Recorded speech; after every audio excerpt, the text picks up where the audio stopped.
My husband presented me with a gown for our anniversary. An hour later he called, "So, did you try it on?" I calmly replied, "Your sister already took it."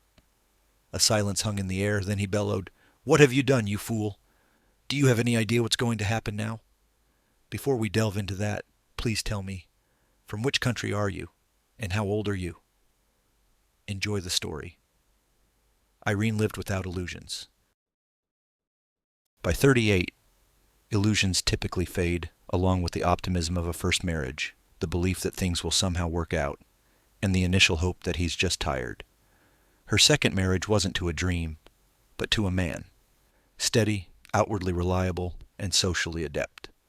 Andre was 3 years her senior, spoke sparingly, listened attentively, and knew precisely when to bring medicine, pay a bill, or offer a polite smile at a gathering.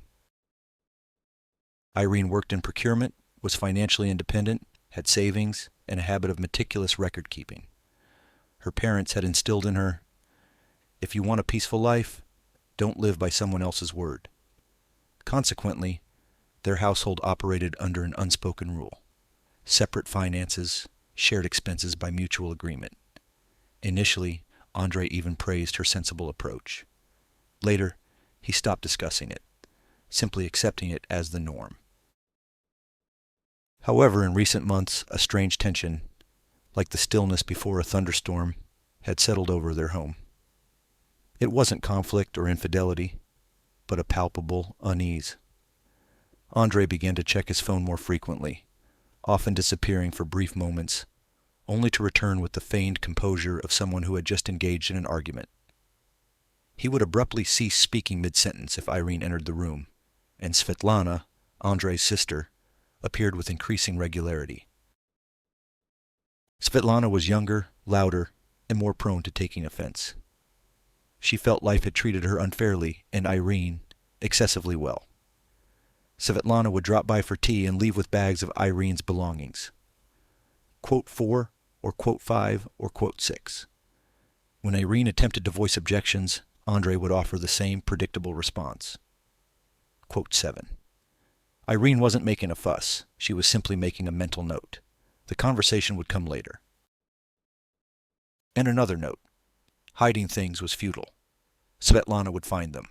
Svetlana belonged to that category of people who considered anything they desired to be communal property. On the evening of their anniversary, Andre returned home earlier than usual. Irene was at the table sorting through work documents, a habit hard to shake, even at home. Andre placed a large branded shopping bag on a chair and announced, as if delivering a profound statement, "Happy anniversary. I wanted to surprise you." Irene looked up. Andre rarely used the phrase, "I wanted." He usually just acted or didn't. Quote 10, she responded calmly. Quote 11. Inside the bag was a dress, expensive, luxurious, an evening gown, complete with tags and a receipt. The color was a deep, rich hue, but the style was odd, slightly too tight in the bust and too long for her height. It wasn't her style. She preferred simple, breathable clothing. This dress, however, felt like something from a shop window, beautiful, yet foreign. "It's beautiful," Irene said honestly, "but it's not quite me." Andre scrutinized her, as if gauging her obedience. "For tonight. Absolutely. I've booked a table. Let's go out somewhere nice. I want you to wear it tonight." Irene feigned surprise. "But we didn't plan anything." "We did," Andre interrupted too quickly. "I just didn't tell you beforehand. It's important to me, Ira, for our anniversary." His voice lacked tenderness. It carried an undertone of pressure disguised as concern. Irene sensed it but didn't reveal it. Quote 18, she said, hanging the dress in the closet. Seemingly reassured, Andre kissed her cheek, grabbed his keys, and left for a moment. Quote 19. A minute passed, then two. An hour went by. Irene had time to prepare a light dinner, call a friend, and open her laptop to finish a report. The dress remained in the closet. Just then, Svetlana entered the apartment without knocking. Quote 20, she trilled, and as always, headed straight for the kitchen. Quote 21. Svetlana glanced around as if checking for any new additions and almost immediately noticed the bag and the slightly ajar closet door. Quote 22, she perked up. Quote 23. Quote 24, Irene stated evenly. Quote 25. Svetlana was already pulling it out, clutching it to her chest. Quote 26. Quote 27. Irene said softly. Quote 28. Svetlana froze for a second, then smirked. Quote 29. Irene could have caused a scene. Snatched the dress, slammed the closet door, called her husband, and demanded an explanation. But a strange feeling, not of anger but of alarm, welled up inside her. It was as if an invisible hand had placed a warning sign before her. Quote 30, she said, surprising even herself. Svetlana beamed, grabbed the bag, slipped the dress on over her t-shirt as she fled, twirled in front of the mirror, and dashed out, calling back quote 31 10 minutes later. Her phone rang. Quote 32. Quote 33, he asked immediately, without a greeting. Quote 34. Irene looked out the window. Dusk was settling outside. Fallen leaves rustled under the windshield wipers. Everything seemed ordinary. Quote 35, she replied calmly. Quote 36. First, absolute silence descended upon the line. Irene could only hear the faint hiss of the connection.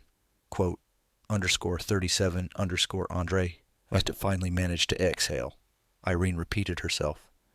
And on the other end, something seemed to snap. Andre's voice cracked. Do you have any idea what you've done? He yelled. Are you even thinking straight?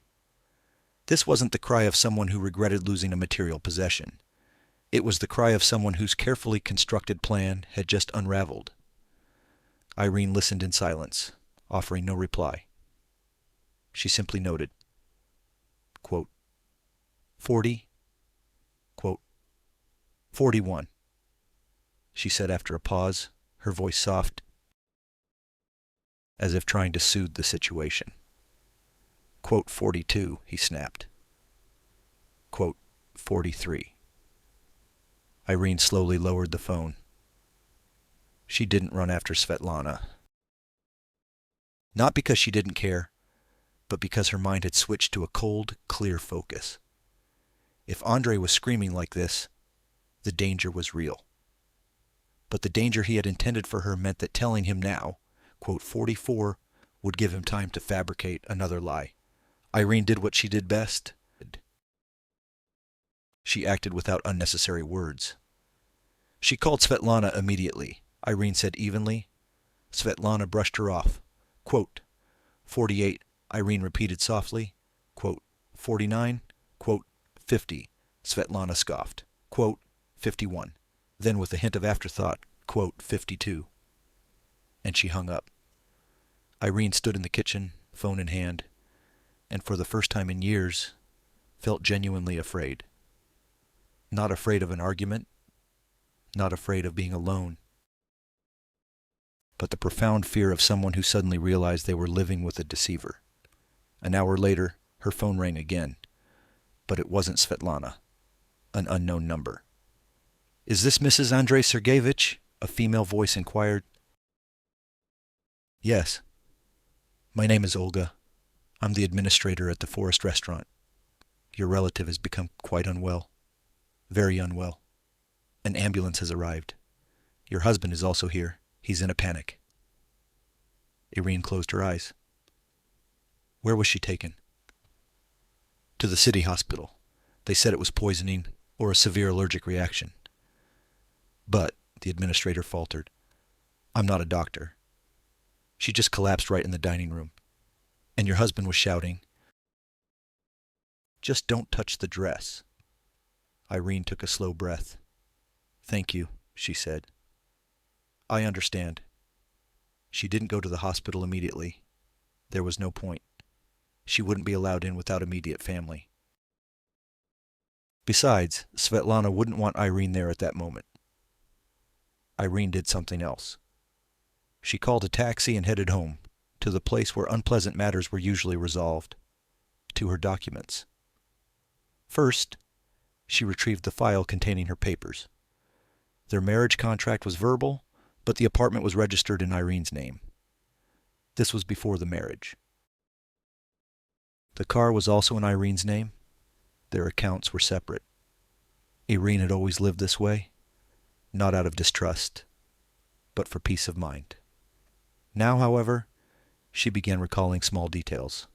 Andre had been talking more and more about good insurance, about risks, about the unpredictability of life. Recently, he had persistently suggested updating his policy, changing the beneficiary, making sure everything was _61_. At the time, Irene had postponed the conversation. Now, it no longer seemed coincidental. She turned on her laptop and checked her bank notifications. In recent months, there had been unusual withdrawals from Andre's card. Not large sums, but frequent. Transfers to unknown numbers, loan payments, wagers, or perhaps someone was extorting money. She reviewed their correspondence. Andre's messages had become increasingly terse. Quote 62, Irene had previously interpreted this as concern. Now, it looked like control. Andre didn't come home that night. He sent a short message. I'm at the hospital, don't interfere. We'll talk tomorrow. Irene didn't reply. She went to work the next morning as usual, but took a half day off and visited a friend who worked as a lawyer. Not for revenge, but for clarity on what to do if the truth proved devastating. Quote 64 said Larissa, the lawyer, after hearing Irene's story. Emotions are secondary, facts are paramount. First, you need to secure yourself. Documents, money, a contingency plan, and don't let him know you suspect anything. Irene nodded. This resonated with her. No dramatics, just preparation. Svetlana survived. 2 days later, Irene received a call from her mother-in-law. Her voice was unrecognizable, no longer imperious or haughty, but tinged with fear. Irene, do you know something? Her mother-in-law asked. About what? Sveta. She said Andre. The mother-in-law hesitated. He was acting so strangely. The doctors took the dress for analysis. They said the fabric was treated with something. Is it true? Irene remained silent. You knew, her mother-in-law whispered, almost inaudibly. I learned at the moment your son screamed into the phone, Irene said calmly. He wasn't lamenting the dress. He was terrified. Her mother-in-law sobbed, as if overcome by a wave of emotion. Ira, do you understand what you're saying? I do, Irene replied. And you do too. You're just afraid to admit it.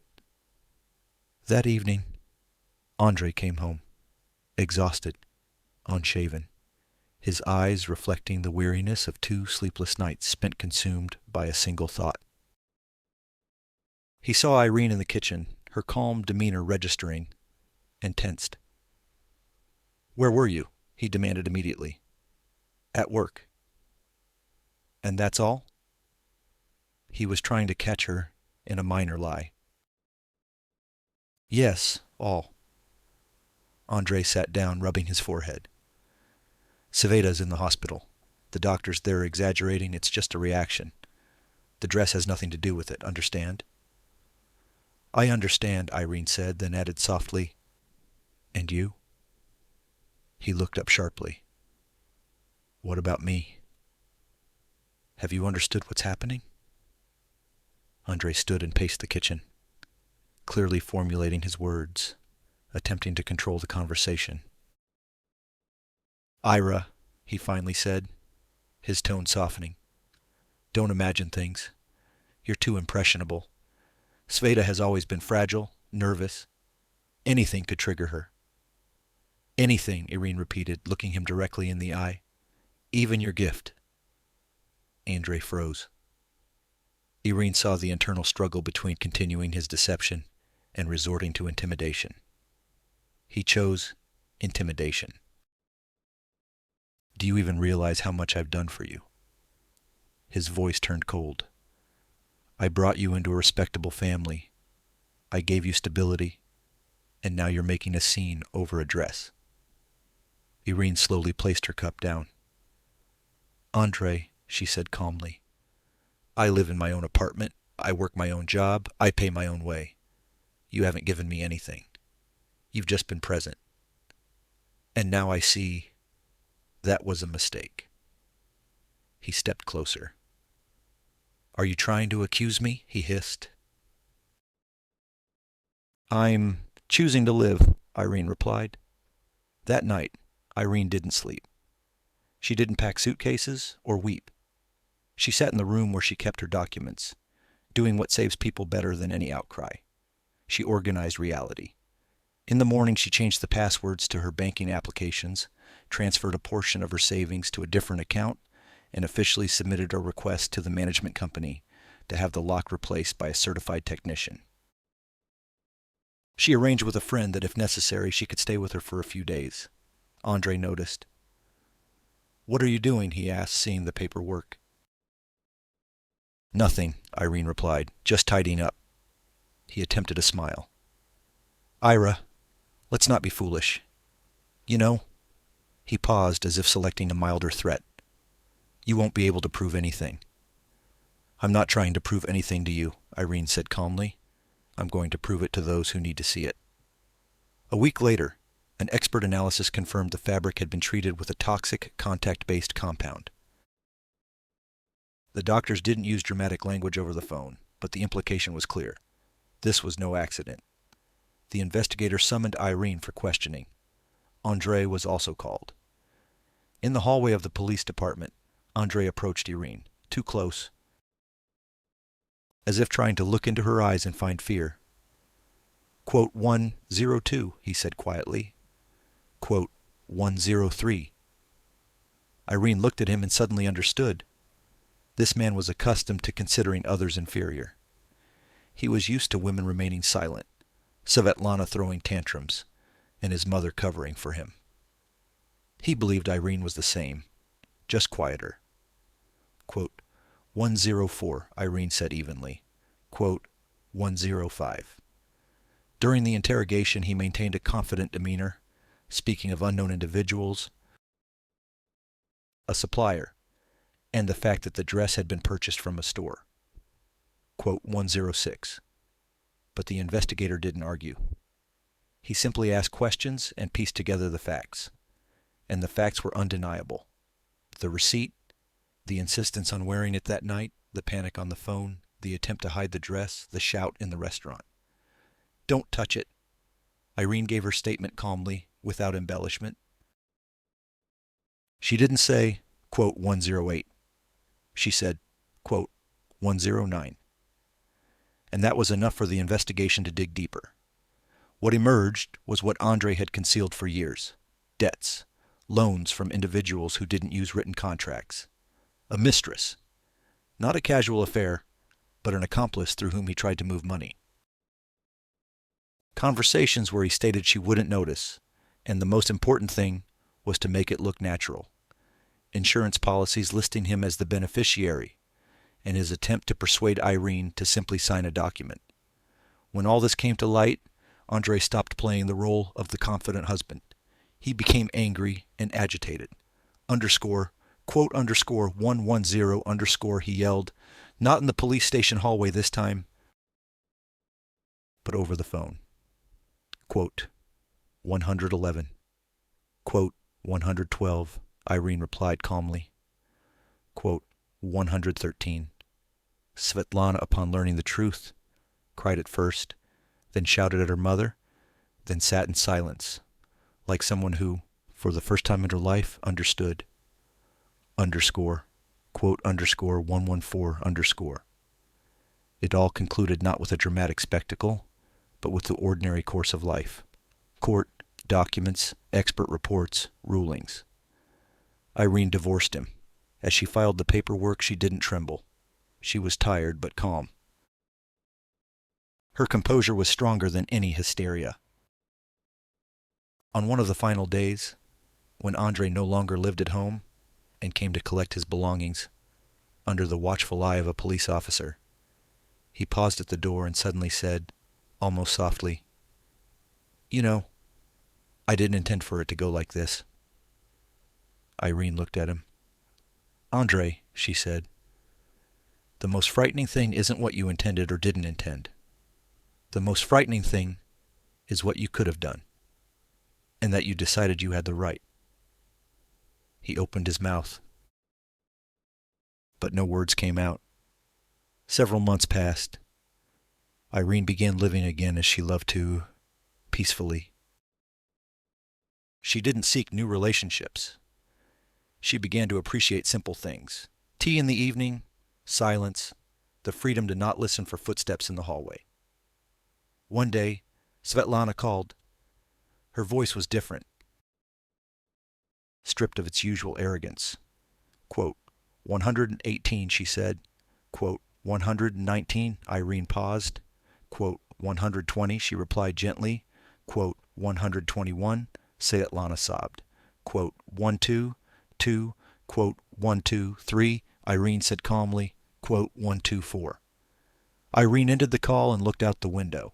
The courtyard was ordinary. Children, dogs, people with shopping bags, no drama.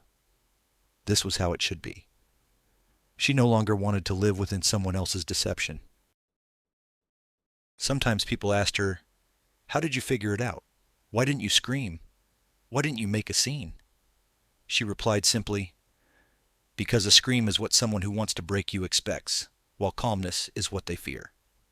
Irene didn't become a headline heroine or a vengeful figure. She simply became a woman who one day, at the right moment, didn't wear someone else's dress and refused to let her life become someone else's accident.